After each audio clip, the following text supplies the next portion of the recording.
Stop scrolling. You've probably seen a dozen videos today promising that you can build a massive, wildly profitable channel without ever showing your face. The pitch is usually called something like the 2026 AI Blueprint.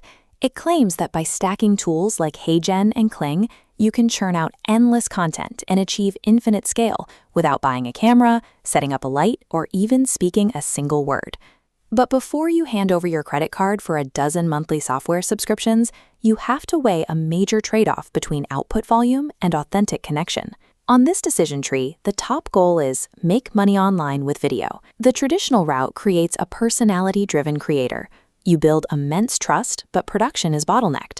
The AI automated path achieves infinite scale, uploading 10 times a day, but sacrifices the human element. Which brings up a critical problem. An audience buys from a creator or supports them on Patreon because they feel a parasocial connection to a real person. If you strip that away, does anyone actually care enough to pull out their wallet? To answer that, we need to audit the core tools driving this trend. We're going to strip away the marketing hype and separate the genuine operational upgrades from the subscription traps designed to farm empty views. First up is HeyGen. The input here is straightforward. You feed a text script and a premium subscription fee into their platform to instantly power a digital avatar generator. The promised outcome is instantly generated, face-free talking head videos. You bypass the need to get on camera yourself, eliminating outtakes entirely. And the peak output is visually stunning. The lighting is cinematic, the lip syncing is tight, and the resolution is flawless. But let's look at this chart to evaluate if it's worth the investment. On the y-axis, we have audience trust and retention, and on the x-axis, operational effort. The hidden cost of these avatars is that they drop your viewers straight into the uncanny valley. They don't stutter, they don't break eye contact, and they lack the tiny human imperfections that actually build long-term brand loyalty. Because of that, AI avatars land right down here in the bottom left corner. They save you hours of physical production time, but severely cap your long-term monetization. Audiences bond with flawed, relatable humans, not flawless digital puppets. Next, we have the cinematic B-roll engines of the 2026 toolkit, Runway and Kling AI. To use them effectively, you have to spend hours learning advanced prompt engineering just to coax out a highly specific, usable 4-second clip. When it actually works, it instantly allows a solo creator to produce high-budget, nearly impossible cinematic visuals on command. You completely bypass the cost of premium stock footage libraries and eliminate the logistical nightmare of organizing physical video shoots. But the trade-off is steep. Generating consistent lighting, style, and motion across a full 10-minute video edit requires a massive time investment. Let's bring our chart back up. Because these tools require so much manual prompting to look good, their surprisingly high time cost places them over here. If you don't maintain strict narrative control, overusing these generators turns your video into a disjointed tech demo rather than a cohesive story that holds attention. Then there's opus.pro, an automation machine that claims to take a single long-form video URL and instantly chop it into dozens of vertical shorts.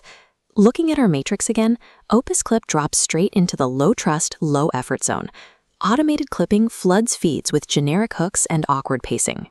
If you want those clips to actually compete, you have to heavily re-edit them manually anyway.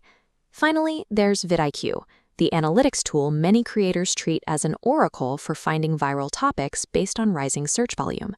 The obvious benefit here is efficiency. You aren't guessing what your audience wants. You ensure you only make videos about topics people are actively searching for. The danger is getting trapped in a reactive cycle. You end up chasing fleeting trends instead of establishing a unique, defensible niche that sets you apart from the crowd. That perfectly places this pure analytics approach right here on our chart.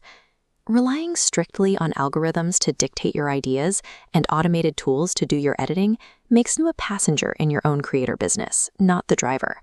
The harsh reality of the 2026 landscape is that AI tools are a multiplier. If your core ideas are weak, AI simply helps you produce bad content at a faster rate. So who should actually use the Faceless Blueprint? Take a look at this final scorecard matrix, broken down by business maturity: the beginner, the solopreneur, and the expert. For a beginner, a market with zero barrier to entry is dangerous.